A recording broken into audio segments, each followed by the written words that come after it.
GFM's TV.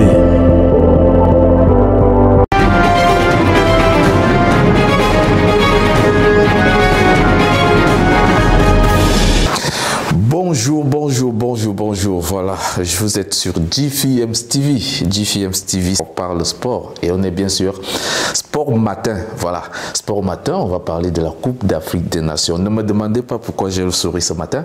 C'est tout simplement parce que la CAN se déroule assez bien. Nous sommes à la deuxième journée. Il y a des surprises. Il y a également beaucoup de choses qui se passent de ce côté-là, du côté du Cameroun. Yaoundé, Garoua, Bafoussam, Douala. Et on va dérouler dans cette édition tout ce qui concerne, n'est-ce pas, les résultats de la deuxième journée de la Coupe d'Afrique des Nations Cameroun 2022. Je vous ai dit, il y a des surprises. Le Maroc est qualifié, le Cameroun est qualifié, le Nigeria est qualifié, mais l'Algérie est dernière de son groupe avec un seul petit point. Vous pouvez imaginer ce que ça fait. Donc, c'est dangereux pour l'Algérie qui doit croiser la Côte d'Ivoire à la dernière journée. C'est un gros qui risque de tomber. On le saura d'ici là. Restez scotchés, juste un break et je reviens derrière pour des... GFM's TV. Hello. We are in GFM's TV. GFM's TV, we are in Sport Matin. Sport Matin, c'est donc votre quotidien de sport. On parle football, on parle de la Coupe d'Afrique des Nations Cameroun 2022 avec sa deuxième journée qui a donc été bloquée, qui a donc été bouclée, je le dirais tantôt ce dimanche avec, n'est-ce pas, cette défaite de l'Algérie qui a perdu, mais on y reviendra. Commençons par cette petite nouvelle, chers abonnés, pour soutenir notre frère et ami Badra Ali Sangaré, c'est le gardien de but international ivoirien qui, au-delà de la boude qu'il a, n'est-ce pas, faite lors de la rencontre face à la Sierra Leone, la rencontre soldée sur le score de 2 buts partout, il a perdu son papa. Son papa est décédé cette nuit de dimanche à lundi et il a reçu, n'est-ce pas, la nouvelle ce matin. Mais lui, il va bien, Badra Ali Sangaré va bien, il s'est relevé de sa chute, de sa blessure et je pense qu'il pourra être apte pour défendre les buts, n'est-ce pas, de la Côte d'Ivoire lors de la prochaine rencontre face à l'Algérie. Il a rassuré qu'il se portait bien, mais sauf qu'il a reçu, n'est-ce pas, une triste nouvelle, c'est le décès de son papa. On va continuer notre balade sportive avec le groupe A donc, où le Cameroun a assuré sa qualification. Les Lions indomptables ont dominé l'Éthiopie 4-1 avec un doublé du capitaine Vincent Aboubakar qui inscrivait ainsi ses 3e et 4e buts de la compétition. Karl Toko Ekambi, lui, a aussi réalisé un doublé dans cette rencontre face à l'Éthiopie et c'est l'Éthiopie qui a d'ailleurs ouvert la marque par l'entremise de Dawa Outessa. Dans l'autre rencontre de ce groupe, le Burkina Faso est venu à bout du Cap-Vert 1-0 avec ce but capital de Hassane Bandé. Hassane Bandé, une victoire qui remet donc les étalons en course dans cette compétition. Au classement, très rapidement, on parlera de la première place du Cameroun, 6 points déjà qualifiés pour le deuxième tour. Reste à jouer, n'est-ce pas, la première place. Deuxième, Burkina Faso, 3 points. Troisième, le Cap-Vert, 3 points également. Quatrième, Éthiopie, 0 points. Voilà un peu ce qu'on peut dire du groupe A. Allons très rapidement dans le groupe B des Lions de la Teranga du Sénégal et leur star de Liverpool, Sadio Mané. C'était donc pas très rassurant pour l'équipe entraînée par Aliou Cissé, malgré le match nul 0 but partout acquis contre le Sili national de Guinée de notre ami Keita, une équipe sénégalaise en manque d'efficacité, ça il faut le dire, hein. Un seul but inscrit en 2 matchs, et c'était le but de Sadio Mané sur penalty, qui est donc en phase, n'est-ce pas, de compliquer un tout petit peu aussi sa situation, même si le Sénégal n'est pas encore éliminé. Le match nul contre la Guinée n'a pas du tout rassuré, et on sait quand même qu'il y a beaucoup d'absents côté sénégalais, ça il ne faut pas se le mentir. Espérons que lorsque ça Aliou Cissé récupérera tous ses joueurs, il pourra, n'est-ce pas, venir faire le résultat et pourquoi pas aller chasser ce titre. Écoutons Sadio Mané. C'est pas du tout évident et je pense que c'est malheureux, il faut le reconnaître. De jouer deux fois de suite, il y a des équipes qui n'ont même pas joué à cette heure. Et je vois qu'ils décalent leur match. Et vous voulez que... Comment ce n'est même pas équitable, vous savez. Et le contexte aussi, c'est pas du tout évident, honnêtement. On n'est pas content. On n'est pas du tout content sur là-dessus. Et aussi, ce qui est déplorable, le terrain était sec, il n'y a même pas de l'eau. En tout cas, ce n'est pas l'excuse, mais je pense que c'est des choses à améliorer surtout. C'est une période difficile pour nous, on le reconnaît, ça fait partie du football. On va essayer de faire avec les moyens que nous avons, parce que nous sommes un groupe et nous sommes le Sénégal. Il n'y a pas de droit de baisser parce qu'on a des absents, même si on sait que c'est des joueurs très importants pour nous, mais on essaiera de faire avec. Vous savez, on a eu un point, on le prend avec plaisir, il n'y a pas de problème, c'est le football. Comme je l'ai dit tout à l'heure, ça n'a pas été notre meilleur match, on le reconnaît, et aussi on sait que ça a été compliqué. Et maintenant pour nous le plus important c'est d'oublier surtout ce match et préparer le prochain match. De l'autre côté, les Flammes du Malawi se sont imposées 2-1, toujours dans cette poule B face au Zimbabwe, avec des réalisations de Gambanino Mwango, qui a donc inscrit un doublé dans cette rencontre. L'unique but du Zimbabwe était l'œuvre de Ismaël Ouadi, qui a donc, n'est-ce pas, sauvé l'honneur dans le classement. Donc on a comme premier Sénégal 4 points, deuxième Guinée 4 points également. Ça joue, n'est-ce pas, sur un fil. Et puis il y a le Malawi qui court derrière ces deux avec 3 points. Il faut faire très attention à cette équipe des Flammes du Malawi. 0 points, c'est pour le Zimbabwe qui ferme la queue dans ce groupe B.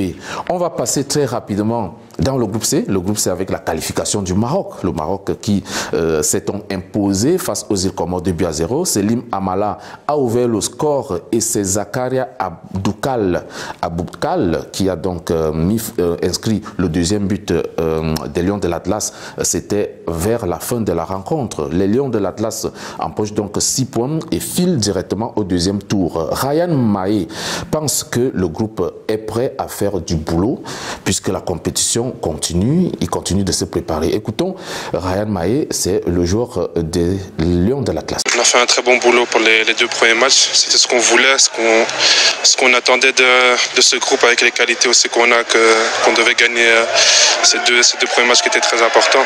Et donc on regarde pour le 3e match aussi pour le remporter et pour surtout finir premier du groupe. C'est le plus important pour le groupe en ce moment. Donc on est focus sur le dernier match et j'espère qu'on va faire un bon résultat. Dans l'autre rencontre, toujours dans ce groupe C, le Gabon et le Ghana ont fait match nul 1 but partout dans un match très tendu, surtout avec une fin de match folle. Une fin de match folle. C'est d'ailleurs André Ayou qui, n'est-ce pas,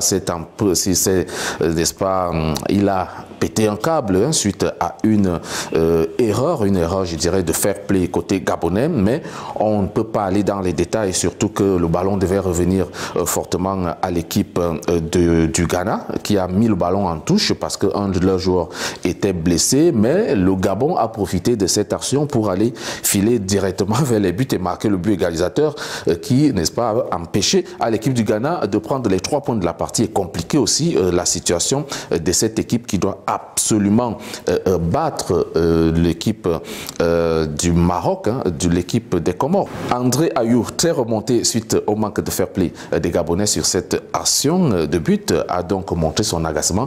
C'était lors de la conférence de presse. Le football, je pense que Gabon l'a joué très petit, très on fair play, marque de petits joueurs. Voilà, ça s'est vu que Aubameyang et Mario n'ont pas joué parce que s'ils étaient sur le terrain, je pense pas que ceci serait passé. Mais c'est le football. On aurait dû peut-être marquer plus, être plus solide, c'est pas grave. On va se préparer, on va tout faire pour gagner le dernier match et passer au prochain tour. Dans le classement, donc, le Maroc est en tête avec 6 points, deuxième le Gabon 4 points, troisième le Ghana 1 point et quatrième les Comores 0 point. Tout reste donc encore à refaire pour le Ghana et le Gabon. Intéressons-nous, chers abonnés, au groupe D. Le groupe D avec une autre qualification directe, c'est celle du Nigeria. Les aigles les Super Eagles du Nigeria ont donc dominé le Soudan 3-1 avec les buts de Samuel Chikwueze de Villarreal, l'attaquant de l'Union Berlin Taiwo Awoniyi et a inscrit le deuxième but, et également le Nantais Moses Simon qui a donc marqué le troisième but des Super Eagles. Du côté du Soudan, c'est le joueur de Al Hilal Wailil Eldin Kadir qui a donc inscrit l'unique but du Soudan. Dans l'autre match de cette poule, les Pharaons d'Égypte ont battu difficilement la Guinée-Bissau 1-0 grâce à un exploit de Mohamed Salah qui a repris de voler un centre d'un de ses coéquipiers. Mohamed Salah donc permet à l'Égypte d'empocher les 3 points et d'espérer passer pour le prochain tour. Au classement directement, le Nigeria est déjà qualifié, 6 points. Deuxième l'Égypte, 3 points. 3 points également. Troisième la Guinée-Bissau qui compte 1 point. 1 point également pour le Soudan. Donc l'Égypte va donc renaître très rapidement et espérer passer au prochain tour. Passons au groupe E très rapidement. Par contre, on s'est régalé avec de sérieuses surprises. Le tenant du titre, l'Algérie, n'y arrive pas toujours avec cette défaite 1-0 face au Zalan national de Guinée équatoriale. C'est donc Esteban Obiang qui a inscrit l'unique but de la partie, plongeant donc l'équipe entraînée par Jamel Belmadi dans un doute total. L'Algérie a l'obligation de battre les éléphants de Côte d'Ivoire lors de la dernière journée et Jamel Belmadi, le sélectionneur des Fennecs d'Algérie, est revenu sur l'échec de son groupe. On est dans le dur, on est dans la difficulté, la grosse difficulté. Après très grosse période je vais dire ça grossièrement, de vaches pleines, si je peux m'exprimer ainsi. On est dans une période de vaches maigres, on ne peut pas rentrer. Donc après, à pousser. Après, si on regarde sur les 10 dernières minutes, effectivement, cette équipe qui était venue défendre avec beaucoup de détermination, dépassement de soi, sur les 10 dernières minutes, après un but, et ben voilà, il s'avère qu'il joue sur 2-3 situations comme le Brésil. Mais ça, c'est anecdotique pour moi. L'ensemble du match montre à quel point notre équipe, portée vers l'avant, a cette envie de marquer encore plus. Un match nul aujourd'hui, ils auraient été encore un échec. Donc la victoire à tout prix fait que voilà, on prend tous les risques. Mais ça ne veut pas rentrer. Donc appelez ça comme vous voulez, de la malchance, de la maladresse, tout ce que vous voulez, tout ce qui existe au football. Mais en tout cas voilà, situation. La Côte d'Ivoire, quant à elle, a été accrochée par la Sierra Leone 2 buts partout avec cette grosse bourde du gardien de but Ali Sangaré qui, n'est-ce pas, qui est quand même responsable du deuxième but inscrit par les Sierra Lyonnais. Sébastien Haller a ouvert le score pour la Côte d'Ivoire.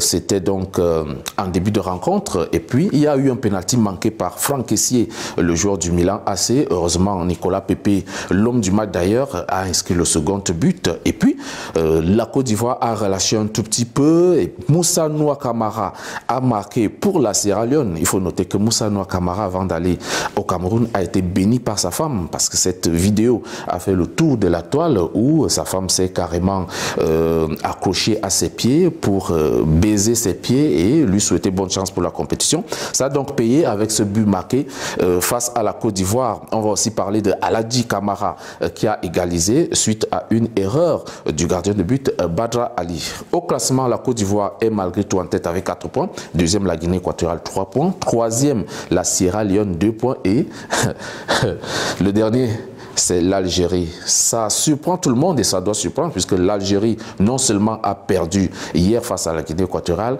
a aussi, n'est-ce pas, mis fin, la Guinée équatoriale a mis fin à 35 matchs d'invincibilité des Fennecs d'Algérie. Qui l'eût cru? Mais ça s'est passé hier et puis Jamel Belmadi, vous l'avez suivi, a donné des explications. Terminons, chers abonnés, par le groupe E, le groupe F. Le groupe F est la belle surprise des Scorpions de Gambie de Tom Saint-Fiet au auteur d'un match nul, 1 but partout face aux Aigles du Mali, avec l'égalisation de Moussa Barro, l'attaquant de Bologne. C'était sur penalty.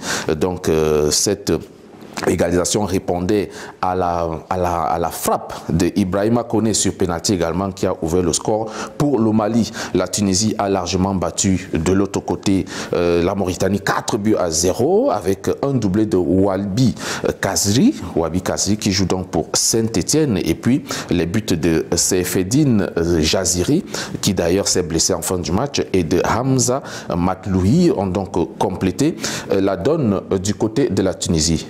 Au classement, donc, la Gambie et le Mali se partagent la tête avec 4 points. Notons que l'équipe entraînée par Tom Sefier de joue sa première Coupe d'Afrique des Nations et veut donc maintenant rêver, pourquoi pas, d'aller un peu plus loin. En 3e position, c'est la Tunisie qui est en embuscade, et puis la Mauritanie déjà éliminée compte 0 points. Parlons cette fois-ci des buteurs. Les buteurs avec déjà Vincent Aboubakar, le capitaine des Lions indomptables du Cameroun, qui compte 4 buts à son actif. Deuxième, Wazri Kazri de Tunisie, Ibrahima Koné du Mali, Gabadino Mwango du Malawi, et puis Toko Ekambi du Cameroun, qui compte 2 buts. La dernière journée qui est donc annoncée ce lundi, qui a donc commencé ce lundi dans le groupe A, avec le Cameroun qui affronte le Cap-Vert et le Burkina Faso qui est face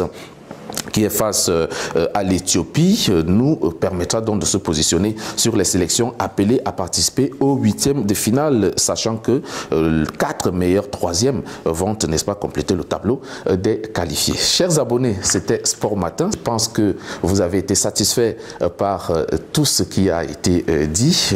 On va continuer, n'est-ce pas, tout au long de cette CAN à vous servir et à vous donner des informations concernant cette compétition. Portez-vous bien, n'oubliez pas, abonnez-vous sur YouTube, Facebook et Instagram. Je vous aime très fort.